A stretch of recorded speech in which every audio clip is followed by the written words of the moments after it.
द्विजा, 2 बार जन्म लेने वाले, सूरत, शुभ चिंतक, मित्र, मित्र, पितृ, बुजुर्ग, भ्रातृ, भाई, गुरु, शिक्षक का, द्रोह, मारने वाला, न, कभी नहीं, मैं, मेरा, स्यात्, होगा, निर्यात, नरक से, मोक्षः, मुक्ति, ही, निश्चय ही, अपि, यद्यपि, वर्ष, साल, अयुत, लाखों, अयुत ही, जोड़े जाने पर। अनुवाद: मैंने अनेक बालकों, ब्राह्मणों, शुभ चिंतकों, मित्रों, बुजुर्गों, गुरुओं तथा भाइयों का वध किया है। भले ही मैं लाखों वर्षों तक जीवित रहूं, लेकिन मैं इन सारे पापों के कारण मिलने वाले नरक से कभी भी छुटकारा नहीं पा सकूंगा। तात्पर्य: जब भी युद्ध होता है तब अनेक निर्दोष प्राणी यथा बालक, ब्राह्मण, स्त्रियां, जिनका वध सर्वाधिक पापपूर्ण माना गया है, वे भी मारे जाते हैं। ये सब निर्दोष प्राणी हैं और समस्त परिस्थितियों में इनका वध शास्त्रों द्वारा वर्जित है। महाराज युधिष्ठिर को इस सामूहिक संहार का पता था। इसी प्रकार दोनों ही दलों में मित्र, बुजुर्ग तथा शिक्षक थे और वे सभी मारे गए। उनके लिए ऐसे नर संहार का सोचना ही भयावह लगता था। अतएव वे लाखों करोड़ों वर्षों तक नरक में पड़े रहने का विचार कर रहे थे। ओम ज्ञानतिमिरान्धस्य ज्ञानाञ्जनशलाकया चक्षुरुन्मीलितं येन तस्मै श्रीगुरवे नमः। श्री चैतन्य मनोभीष्टं स्थापितं येन भूतले स्वयं रूप कदामयं ददाति सुपदान्तिकं। वन्देऽहं श्रीगुरु श्रीयुतपदकमलं श्रीगुरून् वैष्णवांश्च। श्रीरूपं साग्रजातं सहगण रघुनाथान्वितं तं सजीवं साद्वैतं सावधूतं परिजनसहितं कृष्ण चैतन्य देवं श्री राधा कृष्ण पादान् सहगण ललिता श्री विशाखान्वितांश्च। हे कृष्ण करुणा सिंधु दीनबंधो जगतपते गोपेश गोपिकाकांत राधाकांत नमोस्तुते। तप्त कांचन गौरांगी राधे वृंदावनेश्वरी वृषभानु सुते देवी प्रणमामि हरिप्रिये। वाञ्छाकल्पतरुभ्यश्च कृपा सिन्धुभ्येव च पतितानां पावनेभ्यो वैष्णवेभ्यो नमो नमः। श्री कृष्ण चैतन्य प्रभु नित्यानंद श्री अद्वैत गदाधर श्रीवासादि गौर भक्त वृंद। हरे कृष्णा कृष्ण कृष्ण हरे हरे, हरे राम राम राम हरे हरे। हरे कृष्णा। गुरु का स्वागत। हरे कृष्णा। आशीर्वाद दीजिए ताकि मैं कुछ अच्छी तरह बोल सकूं। आप परंपरा से भक्ति करते हैं, हम तो बीच में कहीं से आ गए, नरक के जीव है, फिर भी प्रयास करेंगे कुछ इसके ऊपर कुछ टीका करने का। ये शुद्ध भक्त का लक्षण दिखा रहे हैं श्लोक में युधिष्ठिर महाराज। ये शुद्ध भक्त का लक्षण है। बहुत सारे भक्त होते हैं। शुद्ध भक्त मतलब भक्तों की मूल 3 अवस्थाएं शुद्ध भक्ति में, कनिष्ठ, मध्यम और उत्तम। और उसके अलावा भी बहुत सारे भक्त हैं, कर्म मिश्रित, ज्ञान मिश्रित भक्ति। तो ऐसे बहुत सारे भक्त हैं। और शुरुआत होती है कर्मकांड से और उससे ऊपर नास्तिक होते हैं, उसके नीचे नास्तिक होते हैं। तो कर्मकांड से शुरू होकर धीरे धीरे आगे बढ़ के कर्म मिश्रित भक्ति, ज्ञान मिश्रित, वहाँ से शुद्ध भक्ति में आते हैं और वहाँ कनिष्ठ अवस्था, मध्यम और उत्तम अवस्था। तो ये उत्तम भक्त का लक्षण है। कितना देखिए, उत्तम भक्त और हमारे बीच में कितना अंतर है। यहाँ युधिष्ठिर महाराज शोक कर रहे हैं, ओहो हो इतने लोग मर गए, मैंने अपने बालकों, ब्राह्मणों, शुभ चिंतकों मित्रों, बुजुर्गों, गुरुओं तथा भाइयों का वध किया है, उन्होंने अपने पर ले लिया। हालांकि ये कृष्ण की इच्छा थी। भगवान भगवत गीता में कहते हैं, है ना, कि ये निमित्त मात्रेन भव सव्य साचिन, तुम निमित्त बनो। ये इन सबको मैंने मार दिया है और दिखाया भगवान ने, विश्वरूप दर्शन में दिखाया। पूरा काल, अर्जुन भी, ये कौन है आप? हाँ, इतना भयंकर परिस्थिति दिखा है, सब मर रहे थे, ये 5 लोगों को छोड़कर, और थोड़े बहुत सब मरने वाले थे। तो अर्जुन ने क्या किया? अर्जुन ने कुछ नहीं किया। उन्होंने यश, भगवान ने उनको यश दिया, बोला मैंने मार दिया है। यहाँ जिस प्रकार अर्जुन मोहित हुए, इसी प्रकार यहाँ इनको मोहित किया जा रहा है, उनको, हाँ, युधिष्ठिर महाराज को। ये शुद्ध, देखिए भगवान एक ही बार में कितने कार्य कर लेते हैं। जैसे सुखदेव परीक्षित महाराज को मोहित कर दिया और भागवतम प्रकट हो गया, अर्जुन को मोहित कर दिया। शुद्ध भक्त थे सब, फिर भी वो शुद्ध भक्त अपनी शुद्ध भक्ति, अपने लक्षण है वो छिपा नहीं सकते। यहाँ युधिष्ठिर महाराज शुद्ध भक्ति, उनको हृदय में शोक हो रहा है, ओ मेरी वजह से सिर्फ मुझे गद्दी पे बिठाने के लिए ये सब करना पड़ा। इतने ब्राह्मणों को मारा, गुरुओं को मारा, अपने मित्र को मारा, ये शोक कर है। और हमको कभी पछतावा नहीं होता है, हो गया। बल्कि हम थोड़ा सा भी कार्य करते, इन्होंने इतना महान कार्य किया जो भगवान की योजना थी। विनाशाय च दुष्कृताम, दुष्कृतियों को विनाश करने के लिए भगवान ने योजना बनाई थी, और इस योजना में भाग ले रहे थे युधिष्ठिर महाराज। वो महत्वपूर्ण भूमिका थी उनकी। बाह्य रूप से ऐसा दिखता है कि उनको लिए ये सब कर रहे, लेकिन युधिष्ठिर महाराज के हृदय में नहीं नहीं नहीं नहीं, बहुत गलत हुआ, मैं राजा बनूंगा, ये सब क्या है। और आज राजा बनने के लिए क्या करना पड़ता है? शाम दाम दंड भेद, है ना। यदि हमको कुर्सी पे आना है तो एक बॉम्ब फेंक दो, उसमें 50-100 मर जाएंगे, फिर वहाँ जाके हम सहानुभूति लेंगे, ओ मर गए, आपको वोट मिल जाएगा। ये सब चल रहा है कि नहीं? ये पॉलिटिक्स चल रहा है। अभी होगा, अभी बम फटेगा कहीं पे, कहीं हत्या होगी, हत्याकांड, तब जाके इलेक्शन होगा ना, तब ओ ये आदमी अच्छा है, ये चलता है। और यहाँ देखिए युधिष्ठिर, नहीं बैठना मुझे, इतना मर गए। भगवान ने समझा, अब आगे से आएंगे भगवान समझाएंगे, नहीं मानेंगे। तो हमारा और इनके बीच में ये डिफरेंस है। हम थोड़ी सी भी सेवा करते हैं, देखो मैंने बहुत बड़ी सेवा की, मैं इतना बुक डिस्ट्रीब्यूशन कर रहा हूँ, देखो। और हम दूसरे की अपना जजमेंट खुद कर लेते हैं, देखो मैं इतनी सेवा कर रहा हूँ। ये क्या कर रहे हो लोग सेवा? मैं भक्ति विकास मार्ग का शिष्य हूँ, बहुत कड़क हूँ, ऐसा हम छोटी सी सेवा करते हैं और इतना बड़ा प्रदर्शित करते हैं। ये हमारा और शुद्ध भक्त के बीच में डिफरेंस है। थोड़ा सा भक्ति में प्रगति हो जाएगी, बस मैंने बहुत प्रगति कर ली है, मैं बहुत लोगों को कल्टीवेट कर रहा हूँ, मैं बहुत लोगों को प्रचार कर रहा हूँ, मैं बहुत अच्छी सेवा कर रहा हूँ, मैं अच्छा ये हूँ,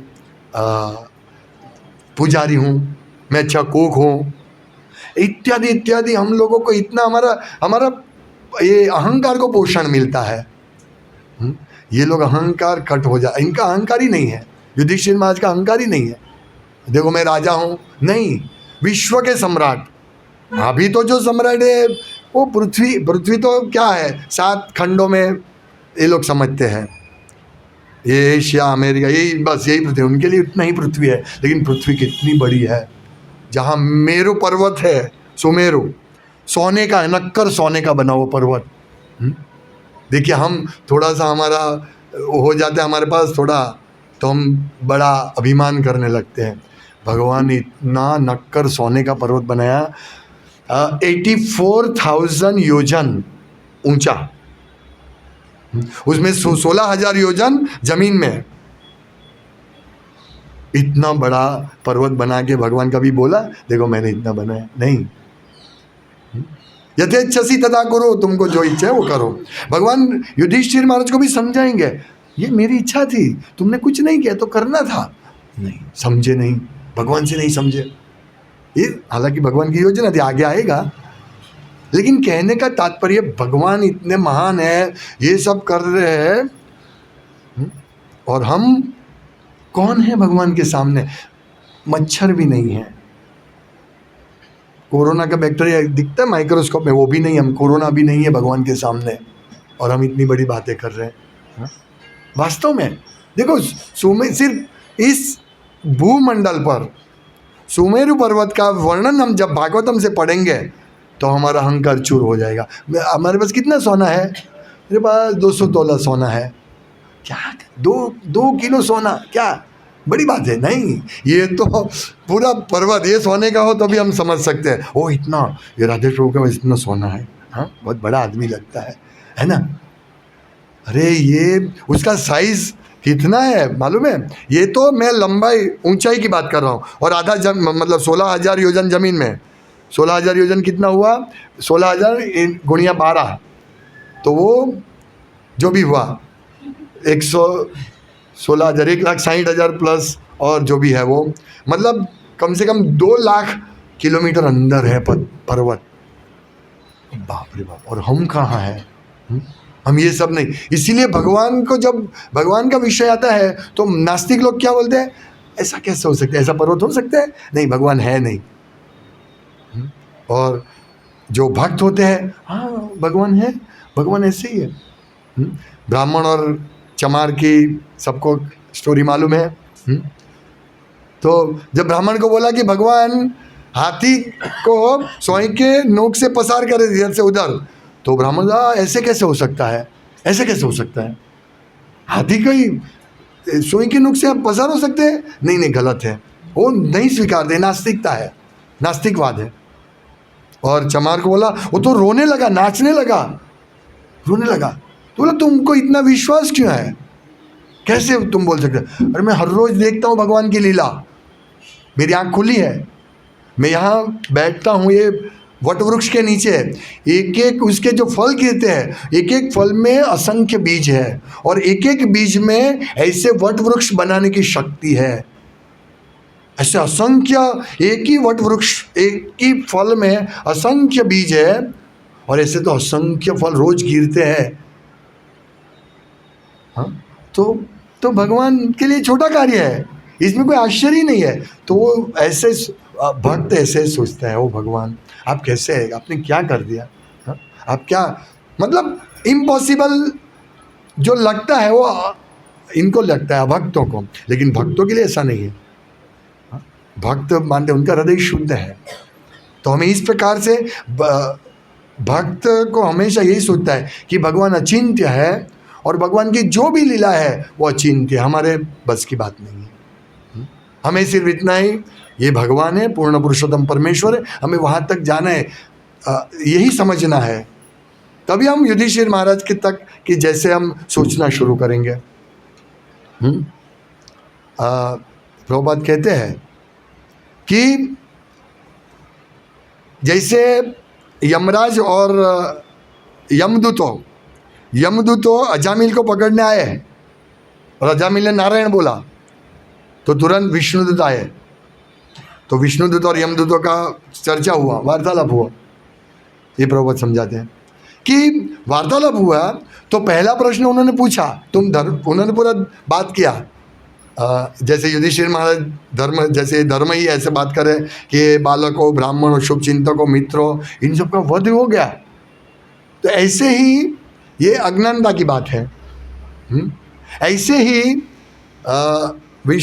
यमदूतों बात कर रहे थे, ये इन्होंने इतना बड़ा पाप किया है अजामिल ने, और आप क्यों उसको रोक रहे हमको? ये हमारा धर्म है, हमको उनको ले जाना। तब विष्णुदूत कहते हैं रुको, आप हमको बताओ धर्म क्या है, पहले ये बताओ धर्म किसको बोलते हैं।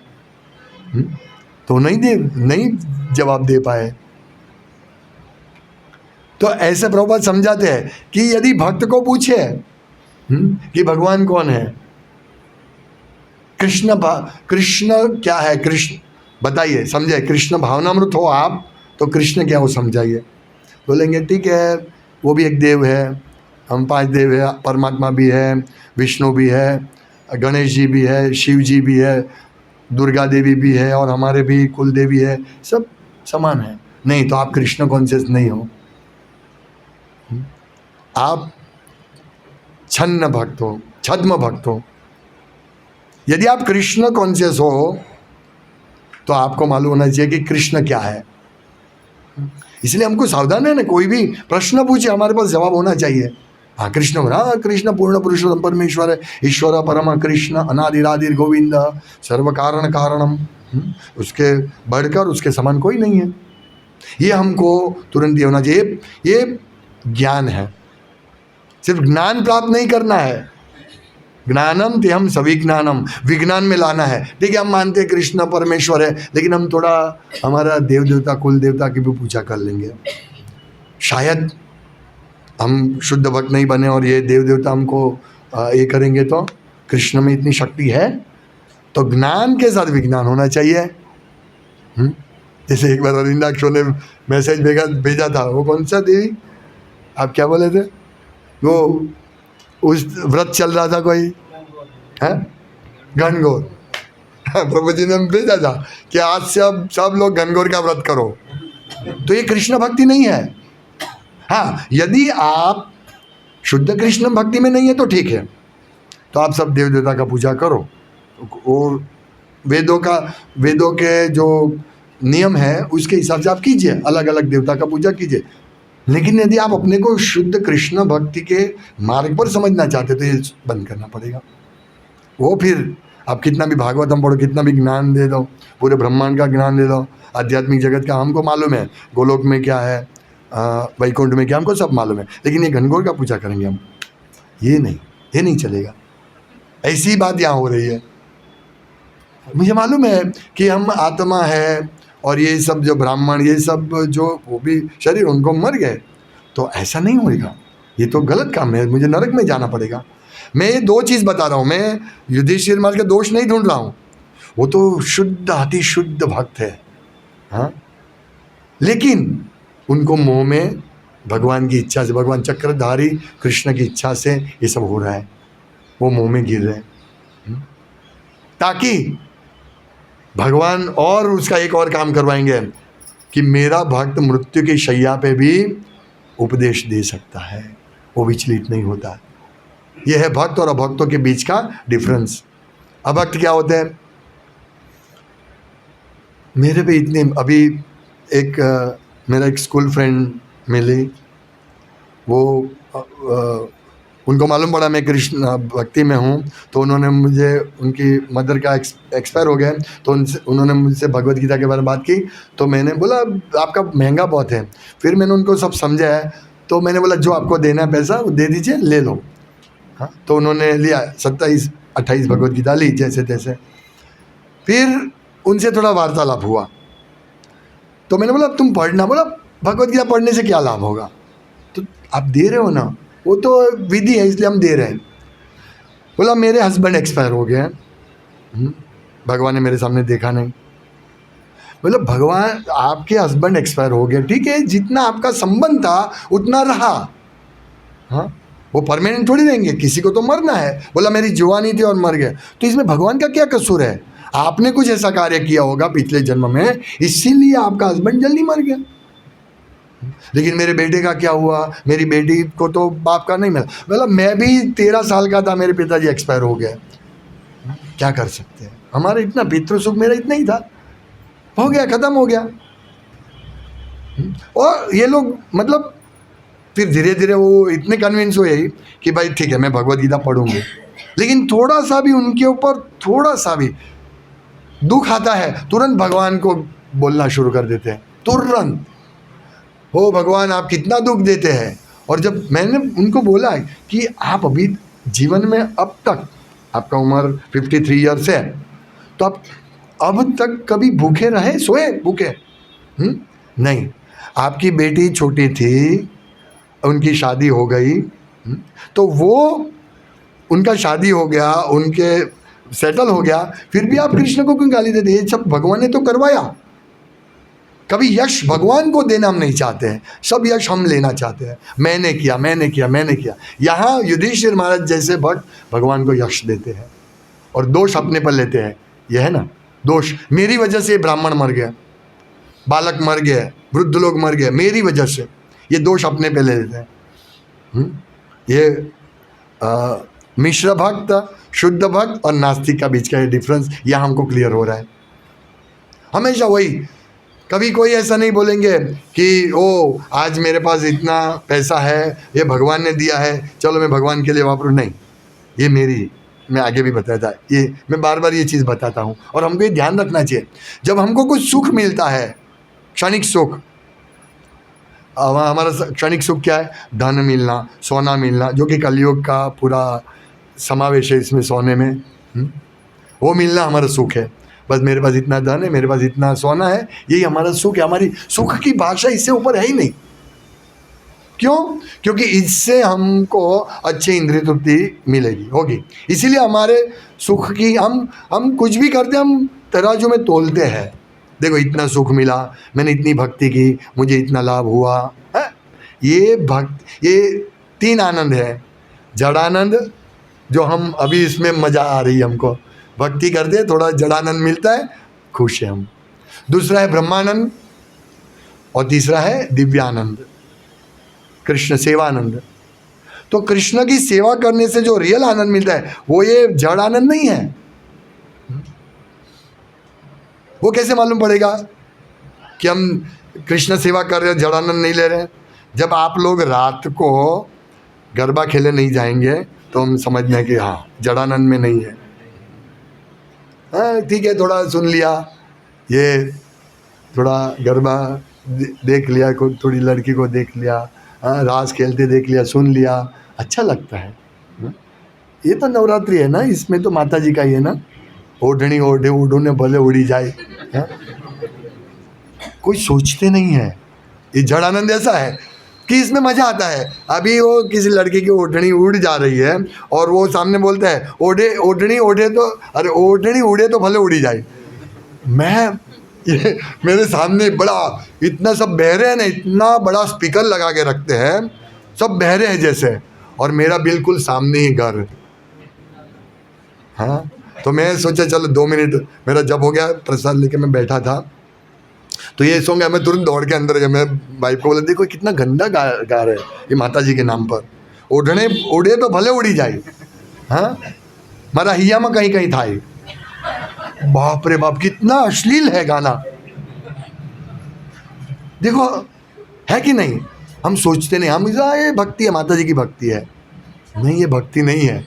ये दुर्गा माता को, जैसे जड़ भरत को जब काली के लिए भोग लगाने के लिए लेके गए, ये सब ये क्या बोलते हैं उसको, डाकू लोग, तो काली ने क्या किया? सर्वनाश कर दिया, उन लोग डाकू को ही मार दिया। तो ऐसे हम सोचते हैं हम तो अम्बा माता को प्रसन्न करने जा रहे हैं। अरे तुम क्या कर रहे हो तो देखो। हाँ, अभी तो वेद के आधार से कोई भक्ति नहीं करता है और बोलते हैं भक्त है, बहुत बड़ा भक्त है। हाँ, पूरा स्पॉन्सर किया। अभी जो पूरा ये आएगा, अपना ये खाना आएगा होटल से, वो सब पूरा स्पॉन्सर है, बहुत बड़ा भक्त है। ऐसा सब सोचते हैं, ये हमारा जड़ सुख। इसीलिए आप भक्तों को इसमें देखो, हम तो नहीं जाते लेकिन मज़ा आता है। ऐसा भी नहीं होना चाहिए। हाँ, जाते होंगे लगता है, हंस रहे इसलिए। नहीं, ये सबको छोड़ो। यदि हमको सेवानंद लेना है तो ये सब कुछ छोड़ना पड़ेगा, और ये मुश्किल है, मुश्किल है। जैसे जैसे हम भक्ति में प्रगत होंगे ऐसे और हमारा ये माया का प्रलोभन और बढ़ेगा। उसकी शुरुआत धीरे धीरे ऐसे होगी, फिर कहाँ ना कहाँ माया हमको ऐसे पकड़ लेगी कि हमको मालूम नहीं पड़ेगा। इसीलिए हम लोगों को युधिष्ठिर महाराज की तरह पूरा नम्रता से रहना है, पूरा नम्र होकर, मैं तो कुछ हूँ नहीं, मेरे लिए इतना हो रहा है।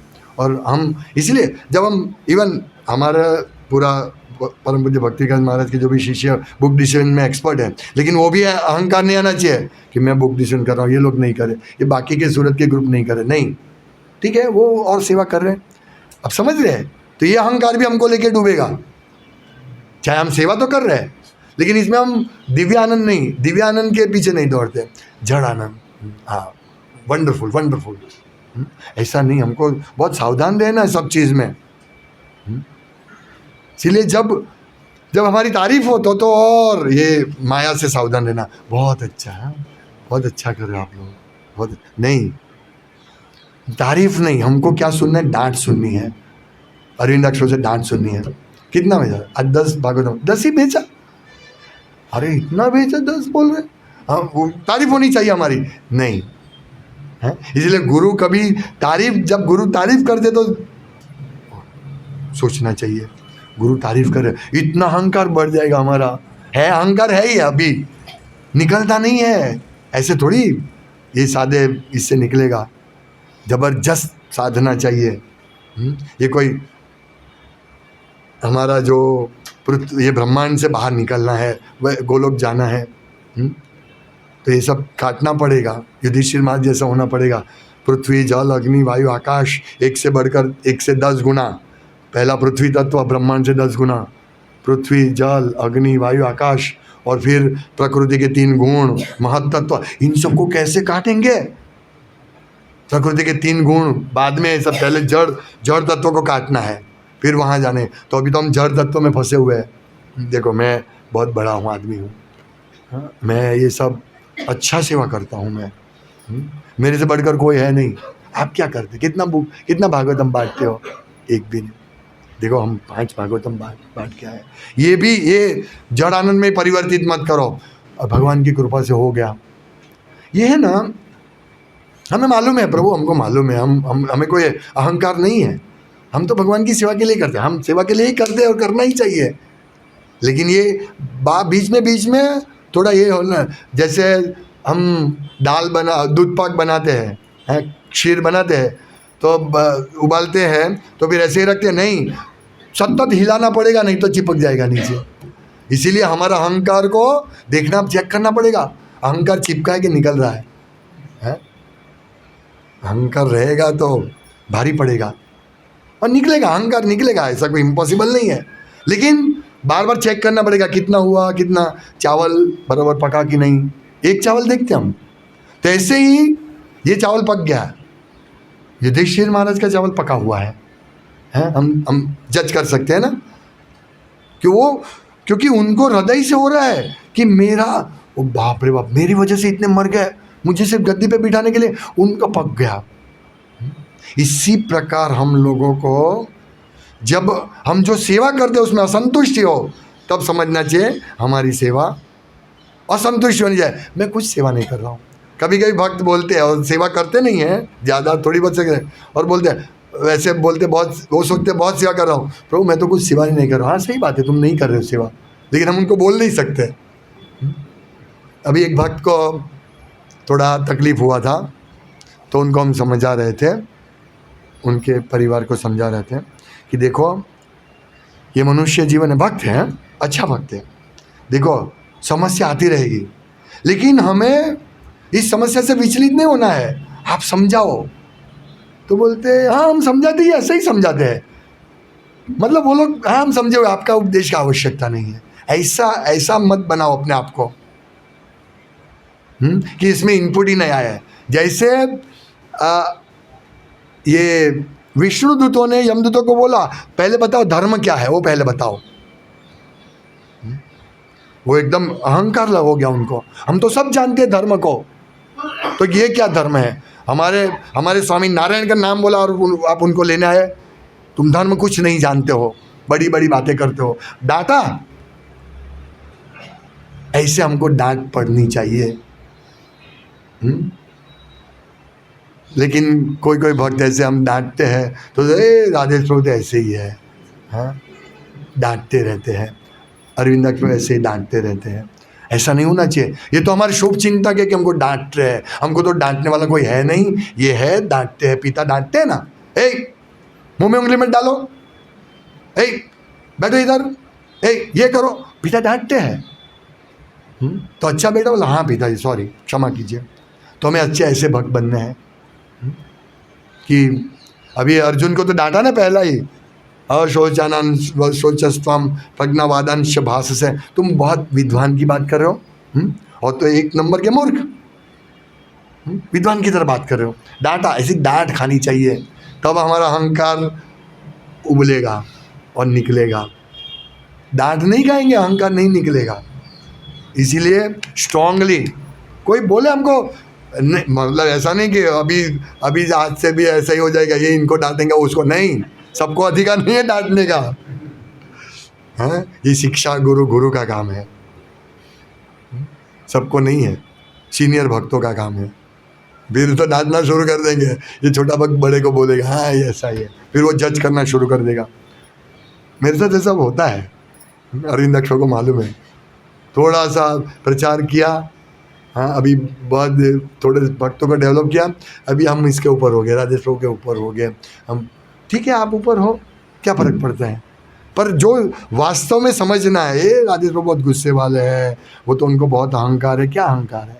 ठीक है अहंकार है, लेकिन ये मेरी सेवा है। कोई रॉन्ग ट्रैक पर जा रहे तो उसको राइट ट्रैक पे चढ़ाना हमारी सेवा है। ठीक है, आपको अहंकार लगे तो क्या कर सकते हैं। तो ऐसा सब होता है। जैसे जैसे भक्ति में आगे प्रगति करेंगे, ऐसी समस्या का मतलब ऐसे प्रॉब्लम बहुत आएंगे, बढ़ेंगे ये सब। क्योंकि पहले आप अकेले थे, आपको अकेले साधना करने कोने में बैठ के भागवतम सुनते थे, माला करते थे, सेवा करते थे। लेकिन जैसे जैसे आप ऊपर बढ़ते हैं तो फिर लोड आएगा आपके ऊपर। ये सब सहन करना पड़ेगा। क्योंकि किसी को हम डांटते हैं, तो हमारा अधिकार होगा तो ही डांट सकते हैं, ऐसे नहीं डांट सकते, नहीं तो निंदा हो जाएगी, अपराध हो जाएगा। तो ये सब सूक्ष्म चीज़ें हैं, और यही बात ये समझ है। मतलब गुरु कभी किसी को डांटता है तो ऐसा नहीं सोचता है देखो मेरा अधिकार है, मैं इसको डांटता हूँ, नहीं। वो सोचता है ये मेरी कैसी सेवा है, सबको डांटने की सेवा मुझे मिली है। हाँ, गुरु ऐसा सोचता है, लीडर ऐसा सोचता है, क्षमा करना मुझे डांटना पड़ा आपको, ऐसा उनका हृदय का भाव है। लेकिन वो भाव बाहर नहीं दिखाना है, क्योंकि भाव बाहर दिखाएंगे तो वो तो डांटेंगे, वो तो मेरे ऐसे ही, वो असर नहीं होगा फिर उसके ऊपर। वो तो डांटते ही रहते हैं। हमको तो जैसे वैसे ही रहने का, हमको चेंज नहीं होने का, ऐसा सोचेंगे लोग। इसीलिए हम लोगों को ये भक्ति बहुत ये तो मिला तो बहुत दुर्लभ है, हमको बहुत अमूल्य चीज़ मिला है, ये अमूल्य खजाना मिला है। कल सर्वेश्वर प्रभु आए थे हमारे यहाँ वो करने के लिए, विधि करने के लिए, और उन्होंने यही क्लास दिया, बहुत सुंदर क्लास दिया। हाँ, कि श्रील प्रभुपाद यदि तात्पर्य नहीं देते, नहीं पढ़ते हम, तो हम भागवतम को नहीं समझ सकते। हम समझते हैं कि कृष्ण कैसे है। देखो, पहले ही कृष्ण ने स्त्री वध कर लिया, पहले ही 2 दिन के थे स्त्री को मार दिया, और हंसते हैं। मर्डर किया, हंसते हैं, हत्या किया, हंसते हैं। फिर बैल को नहीं छोड़ा, बैल को भी मारा। ऐसे नास्तिक लोग बोलते हैं, अरे भगवान बगला को मारा, बकासुर को मारा, गधे को मारा, किसी को नहीं छोड़ा कृष्ण ने। ये तुम्हारे भगवान, ये हमको जवाब देना आना चाहिए। तो ये जो बात है ये अधूरा ज्ञान है, क्योंकि वो तो इनको तो ऐसी भागवत कथा में ऐसा ही सुनाई देता है उनको। भागवत कथा में ये थोड़ी आता है श्लोक, कोई भागवत कथा में ये श्लोक आता है, ये श्लोक नहीं, कोई भागवत कथा में ये श्लोक नहीं आएगा। क्योंकि ये श्लोक बोलेंगे तो सब चले जाएंगे, कोई दान नहीं, उसको बुलाएगा नहीं कथा करने के लिए। मुझे कोई बुलाएगा, आओ 10 लाख देता हूँ कथा करो, कोई नहीं बुलाएगा। हाँ, ये तो चाय भी बंद करो देगा, चाय का स्टॉल भी बंद करवा देगा, हमको नहीं बुलाएगा, मुझे अरविंदाक्ष को नहीं बुलाएगा। है, क्योंकि उनको तो कथा में मधुरता चाहिए, और हम तो कड़वे। ये तो मधुरता कहाँ से मिलेगी? हाँ? मध पीना है तो माखी का डंक भी सहन करना पड़ेगा। अभी तो मध वो जंडू का मध आ जाता है, पतंजलि का मध आ जाता है, इसलिए हमको मालूम नहीं है। लेकिन मध के लिए दंश देती है, कुछ भी चाहिए। जैसे अमृत प्राप्त करने के लिए कितना देव दानव ने कितना मेहनत किया, पसीना बहाया, कितने लोग दब गए, वो पर्वत, कितनी बड़ी स्टोरी है। चैतन्य महाप्रभु बहुत विस्तार से अच्छी समझाई है, और भागवतम में है।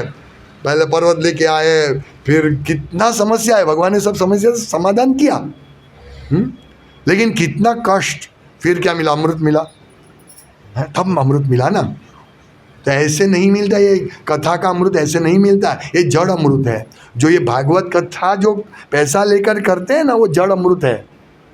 हाँ, ना वो अमृत भी नहीं है। थोड़ा तक जाए, ये बकासुर का मार दिया, अगासुर को मार दिया, भगवान ने रासलीला कर लिया, फिर भगवान का जन्म हो गया, रासलीला हो गया, हाँ, गोपियों भगवान को ढूंढने गए, बस ये हो गया भागवत कथा। यही सुनाते हैं, इसीलिए वो जड़ आनंद ढूंढते हैं भागवत कथा में। और भक्त लोग, आप लोग, ये खजाना, रियल खजाना, अभी कष्ट है ना ये। और रोज आना, भागवतम क्लास में आना, समय देना, सुनना, और मेरे जैसे आ जाए तो डांट खानी है, ये तब जाके अमृत मिलेगा ना भाई। कथा का अमृत 10वें स्कंद में तब मिलेगा। और वैसे ये भी अमृत है, ये श्लोक भी अमृतमय है। जो बार बार पढ़ेगा, जो अहेतु की अप्रतिहता सेवा करेगा, तो ये श्लोक में भी उसको इतना अमृत मिलेगा कि उसका हम अभी आगे यही समझे, हम पहले फिर आगे बढ़ेंगे। इस प्रकार से धीरे धीरे हमको आगे बढ़ना है, तो हमारा परम कल्याण होगा। हरे कृष्ण। किसी को कोई प्रश्न?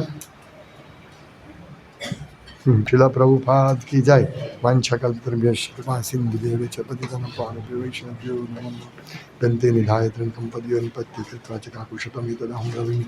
हे साधव सकले विहाय दूरा चैतन्य चन्द्र चरणै कृतानुराग। हरे कृष्ण कृष्ण कृष्ण हरे हरे, हरे राम राम राम हरे हरे।